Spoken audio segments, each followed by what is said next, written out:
The Minnesota Vikings, gone is Dalvin Cook. There's a lot of tinkering being done. Brian Flores comes in as the DC. Walk me through how you think the Vikings offseason has gone. I think it's been a really good offseason for what it is. The Minnesota Vikings, they were one of those teams that they kept kicking the salary cap can down the road year after year with Rick Spielman.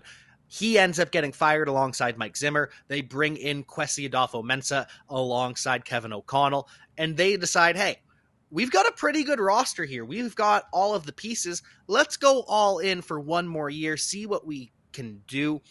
And it didn't work out. And when it didn't work out, the Vikings said, okay, this is the time where we are going to be bad and not be terrible, but we are willing to not make the playoffs this year. We are willing to have a retool kind of year and see who ends up sticking around. So they bring in a bunch of free agents on 1-year deals, short-term deals. They bring in edge rusher from the New Orleans Saints, Marcus Davenport. He signs a 1-year deal. And if it works out, he's going to be there long-term. He's going to be playing for them for years. They bring back Harrison Smith on a reduced salary. They redo Danielle Hunter's contract. They take a bunch of pay cuts from a bunch of different veterans to say, hey, we've got to get the money in order. And then after this year, if you prove you are part of our future plans, then we're going to re-sign you because we're going to have excess money to throw around next year. So I think recognizing that, you're able to say, okay, well, the offensive line has some holes there, and the defense has gotten worse than last year. But the offense is still likely going to be a high-flying, high-scoring, high-shooting offense, and that will at least be fun. So if we're good, great. We're good. And if we're bad, that's okay, because we've got the money to be good again next year. So I think this is the Vikings' one full transition year. Kirk Cousins could earn a new contract. He could end up on another team. This is the year to figure that out. Gotcha. I think, looking at this roster and just kind of reading some stuff about where, some of the beat writers and stuff are thinking about this roster, there's a lot of love for Jordan Addison and his potential impact. Obviously, he was one of those 4 straight receivers that got drafted there in the first round of this past draft.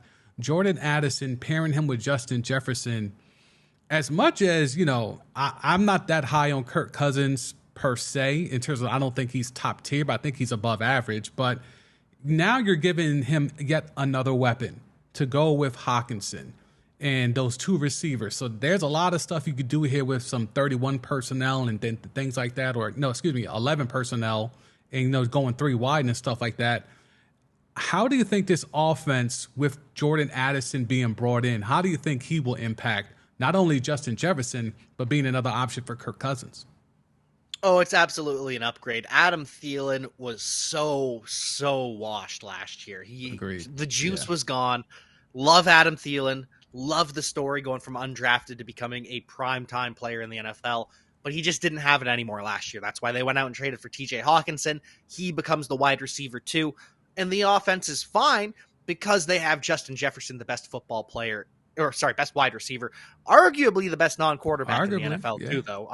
You could argue he's the best football player in the NFL, but regardless, they bring in Jordan Addison, who is a massive upgrade on Adam Thielen. You keep KJ Osborne, who's a solid slot receiver. You get TJ Hawkinson back. He's been holding out all offseason, signs a contract today, and all of a sudden, the back spasms that were bugging him and the ear infection that he had, suddenly that's fine. Funny how that works. Funny how it works when you get paid, the injuries go away. But with all that said, it's going to be a better offense, a better passing game. The run game is going to be interesting. Alexander Mattison is a downgrade on Dalvin Cook, but with the defense also downgrading, how much are they going to be running the football anyways? I think this is going to be one of those teams that just throws the ball a million times. Kirk Cousins very well could throw for over 5,000 yards just out of necessity, and 2,000 of those could go to Justin Jefferson. So now, is Kirk Cousins a guy that normally you might not take that high in fantasy? Is he a guy that should be maybe considered, I'm going to guess maybe people are taking him in maybe the 6th, 7th round. Is he somebody that maybe you should take a little higher? He's going properly going in the realm of a Dak Prescott, a Jared Goff, that second tier of guys behind Right. the Joe Burrows, the Josh Allens, the Jalen Hurts. So he's being rated pretty properly. But if that tickles your fancy, then yeah, absolutely go out and get Kirk Cousins. You can draft him ahead of Dak if you want, ahead of Tua if you want. I think at that stage, it's kind of just chooser's choice. Whoever speaks to you, go and get your guy. Exactly. So you touched on the run game. So obviously Dalvin Cook is gone. Madison is the guy. So some of the stuff that I read was saying how they're going to try to do more of a balanced offense. But to your point, why do that when you have Jefferson, Addison, and then Hawkinson back in the fold? Like, it just doesn't make sense to me, to try to act like you're going to, have a more balanced run attack. But then why the hell did you let Dalvin Cook go if that was the game plan there? So to me, I think it's a lot of smoke. I think, to your point, Jefferson, Addison, Hawkinson, I think 11 personnel should be the base set for this offense. Let them cook. Let Kirk Cousins air it out. If this is going to be his last year, he's going to want to, put up all the numbers he can to get one last fully guaranteed contract from some sucker team out there. So I agree with you 1,000%. Like, they need to air this thing out. I think that's the strength of this entire team is the passing game, because with a guy like Justin Jefferson, who, as you said, arguably could be the best player in the league, I think you have to take advantage of that at every opportunity. Yeah, absolutely. You just have to feed Justin Jefferson the ball. If he becomes the first wide receiver to go for 2,000 yards, no one bats an eye, because he is just that special of a player. Agreed. So defensively, as you mentioned, they have made some upgrades. The defensive line, I'm okay with. Daniel Hunter is certainly a guy that is a stalwart. Davenport, who you mentioned, they bring over from the Saints. He's been nicked up at times, but when he's on the field, he can certainly go.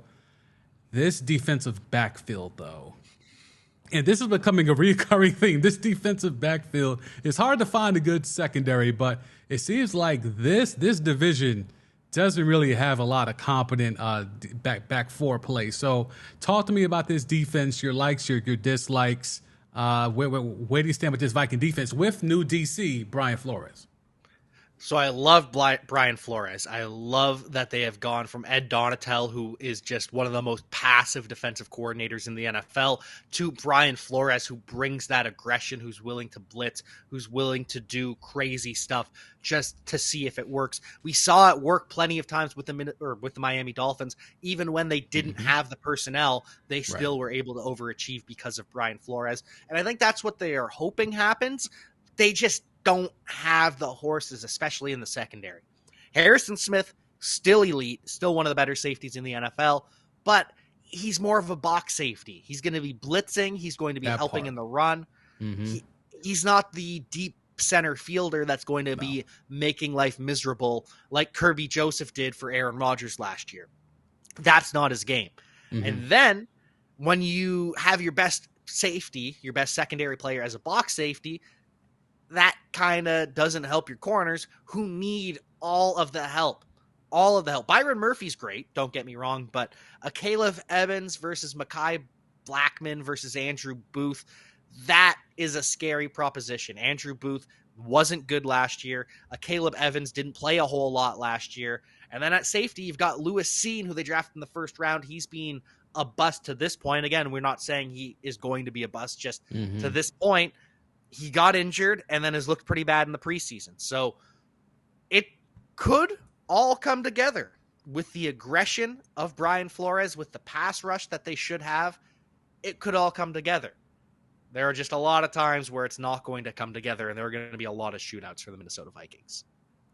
Yeah, I think to your point, the fact that Brian Flores has been able to have the ability to, as you said, in Miami, but certainly even back when he was in New England, to find guys to apply pressure, whether it's through scheme or, what have you.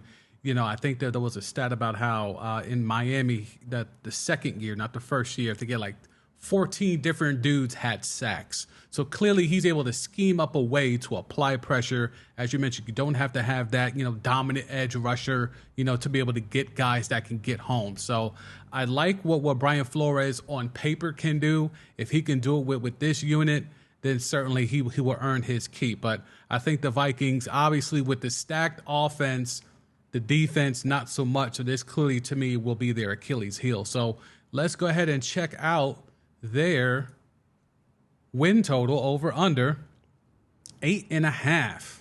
8.5 over under. A lot of people heavy on the under as of right now, on the over as of right now. Low juice on the under. Jack, what are you thinking here? 8.5 for the Vikings, over under. Yeah, this is one that I'm not going to be betting on personally because, like the Packers, I said they're over 7.5 because they're an 8-9 win team. The Vikings are also an 8-9 win team, right? And 8 is below 8.5, and 9 is above 8.5. So this is the perfect line for the Minnesota Vikings. They're going to be within half a game of this over under, and just whichever half you choose. I tend to go towards the over, but that's just human nature. Everyone wants to pick the over. Right. With the Minnesota Vikings, flip a coin. If it's heads, go over. If it's tails, go under. This is just the perfect line. And that's why Vegas has all them nice, pretty expensive casinos out here. It's because of lines like this, because you don't know where to go. So I do agree with you. I'm staying away from this one in real life, but just for the sake of the timeline T, I like juice, so I'll go ahead and take the under, only because I think minus 140 is a little bit too much for a line that close. So I'll just try to take the juice there.